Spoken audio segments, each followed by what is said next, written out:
இன்றைக்கான வீடியோ ரொம்பவே ஈஸியான உளுந்த வடை எப்படி பண்ணலான்னு பார்த்துடலாமா?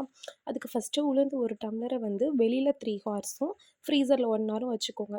இல்லை உங்களுக்கு டைம் இல்லைன்னா ரொம்பவே ஈஸி தாங்க. 1 ஹவர் வெளில வச்சுக்கோங்க. ஒரு 1/2 அன் ஹவர் ஃப்ரீசரில் வச்சு எடுத்துக்கோங்க. ஏன்னா உளுந்த நான் மிக்சியில் தான் அரைக்க போகிறேன். அது ரொம்ப ஹீட் ஏறிடுச்சுன்னா உளுந்த வடை வந்து நல்லா புசு புசுன்னு வராது. ஸோ நீங்கள் இந்த மாதிரி ஃப்ரீசரில் வச்சு எடுக்கையில் நீங்கள் மிக்சியில் அரைக்கும் போதும் ரொம்ப ஹீட் ஏறாது. வடையும் நல்லா புசு புசுன்னு வரும். அதுக்காண்டி தான் இந்த மாரி பண்ணிக்க சொல்றேன். உங்களுக்கு எவ்வளோ டைம் இருக்கோ, அத ஒரு 1/2 மணி நேரம் ஊற வைக்க, 1/2 மணி நேரம் ஃப்ரீசர்ல வச்சு எடுக்க, அந்த மாரி பார்த்துக்கோங்க. இப்போ உளுந்த வடைய இந்த மாரி நல்லா அரைச்சுக்கோங்க உளுந்த மாவ. அரைச்சுட்டு இதில வந்து அரிசி மாவு நான் வந்து ஒரு 1/2 ஸ்பூன் ஆட் பண்ணியிருக்கேன். இது கூட நல்லா பொடியா வெட்டின சின்ன வெங்காயம், பச்சை மொளகா, கருவேப்பிலை எல்லாத்தையும் ஆட் பண்ணி கொஞ்சமா சால்ட் போட்டு இந்த மாரி நல்லா மிக்ஸ் பண்ணிக்கோங்க. மாவு நீங்க நல்லா மிக்ஸ் பண்றதுல தான் இருக்கு. அப்பனா தான் உளுந்த வடை வந்து எண்ணெயும் குடிக்காது. அதே டயத்துல நல்லா புசு புசுன்னு வரும். பார்த்தீங்களா, இந்த கன்சிஸ்டன்சில மாவு நல்லா மிக்ஸ் பண்ணிக்கோங்க. இப்ப நான் வந்து எண்ணெய வந்து நல்லா காய வச்சுக்கிறேன். நீங்க வந்து கையில எண்ணெய தேய்ச்சுட்டும் போட்டு எடுக்கலாம். அப்படி இல்லாட்டி இதோட பெஸ்ட் வே எதுனா, எனக்கு வந்து இதுதான் தண்ணி தான். தண்ணிய நீங்க தொட்டு தொட்டு போடையில கையில சுத்தமா ஒட்டாது. ஒரு சிலர் வந்து வாழை இலையில கட் பண்ணி, அதில நீங்க வந்து எண்ணெய தடவியும் போட்டு எடுத்துக்கலாம். உங்கள்ட்ட இருந்துச்சுன்னா வாழை இலை யூஸ் பண்ணிக்கோங்க.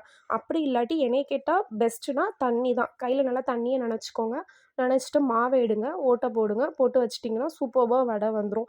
ஆயில் அப்ளை நீங்க தண்ணிய தொடையில, போடையில தண்ணி பற்றும், வெடிக்கும் அப்படின்னு சொல்லி பயந்தீங்கன்னா, கையில ஆயில் அப்ளை பண்ணிக்கோங்க. நான் தண்ணி தான் யூஸ் பண்ணுவேன். ரொம்பவே நல்லா வருங்க. இதே மாரி பண்ணி பாருங்க.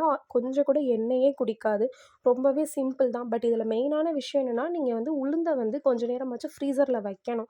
வச்சா தான் உங்களுக்கு ஆயிலும் குடிக்காது. அதே டயத்துல உளுந்த விட நல்லா புசு புசுன்னு வரும். இந்த மாரி தனித்தனியா போட்டுக்கும். அது மாரி மொத்தமாவும் போட்றாதீங்க. ஒரு 10 அந்த மாரிலாம் போட்றாதீங்க. நானே 4 போட்டிருக்கேன். நீங்க ஒரு 2, 2ஆ போட்டு எடுத்தா கூட பெட்டர் தான். அந்த பேனு, அதில ஊத்தியிருக்கிற ஆயில் அளவ பொறுத்து நீங்க போட்டுக்கோங்க. நல்லா வடைய நல்லா செவக்க விட்டு எடுங்க. அப்பனா தான் உள்ளக்குள்ள வேகும். இல்லாட்டி உள்ளக்குள்ள மாவு மாரி அங்கங்க நின்டுக்கும்.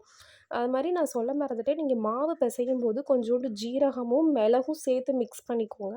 அப்பனா தான் இன்னமும் நல்லாயிருக்கும். 5 மினிட்ஸ் தாங்க ஆகும் இது பொரியறதுக்கு. நல்லா விட்டிங்கன்னா நல்லா கிரிஸ்பியா வந்துரும். ரொம்பவே டேஸ்ட்டா இருக்கும். இது கூட தேங்காய் சட்னி வச்சு சாப்பிட்டு பாருங்க. அப்படி இல்லாட்டி ஆஃப்டர்நூன் சாம்பார் சாதம் வைக்கிறீங்களா? அப்ப இந்த வடைய சுட்டு சாப்பிட்டு பாருங்க. ரொம்பவே டேஸ்டியா இருக்கும். கண்டிப்பா ட்ரை பண்ணி பாருங்க.